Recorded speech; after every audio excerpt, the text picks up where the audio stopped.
Hello and happy midweek greetings from Radically Rational and radicallyrational.com. Yeah, that was a tough watch. I'm talking about that Pennsylvania senatorial debate. It was tough watching Fetterman struggle with his speech. It was even tougher watching Oz be a lying jackass. Okay, look, Putin has made a bet here. Let's don't let him win. He's betting that all he has to do is outlast us and we'll turn against each other and he can just entrench himself and wait for the opportunity. And the reason Putin thinks that is because it's always worked before. We must stand firm. This letter that was composed by self-described progressive Democrats that we should be open to negotiating with Russia about Ukraine, that's a really bad idea.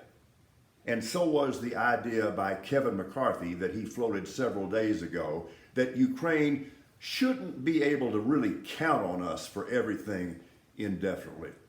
We must stand firm or Putin is gonna win again.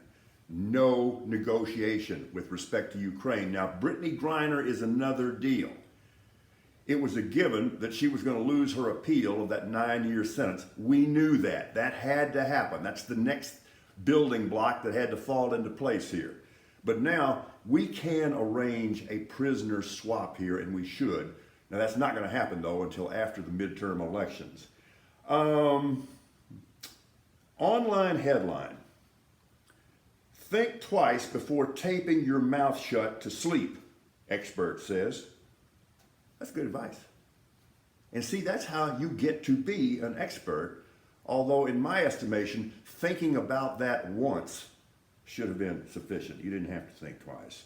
Okay, know this, whether it's printed and spelled Kanye or Ye, either way, it is pronounced racist. Unbelievable, and kudos to the Rams' Aaron Donald and the Celtics' Jaylen Brown for cutting their ties with that racist. What's going on in College Station? It's a full-blown free fall.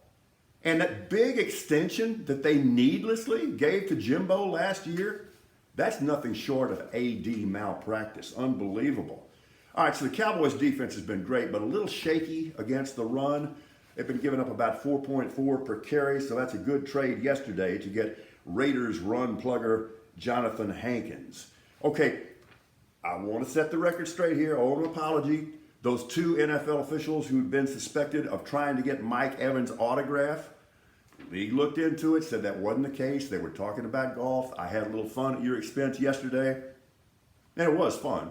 But anyway, wanted to make sure that we set the record straight there. So, the Warriors and Suns, did they get chippy with each other last night or chirpy? Because I've seen it described both ways. And by the way, that verbal distinction is much more interesting to me than the altercation that led to Klay Thompson's first ejection of his NBA career. That stuff is just gonna happen.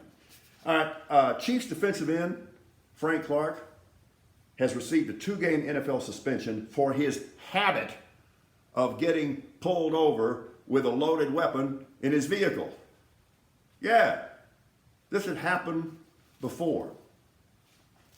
Incorrigible. Anyway, wishing you a great Wednesday. We got some exciting things coming up here at Radically Rational that we'll be announcing here in the coming days and the coming weeks. In the meantime, we invite you to go over to radicallyrational.com and have some fun. We are Radically Rational.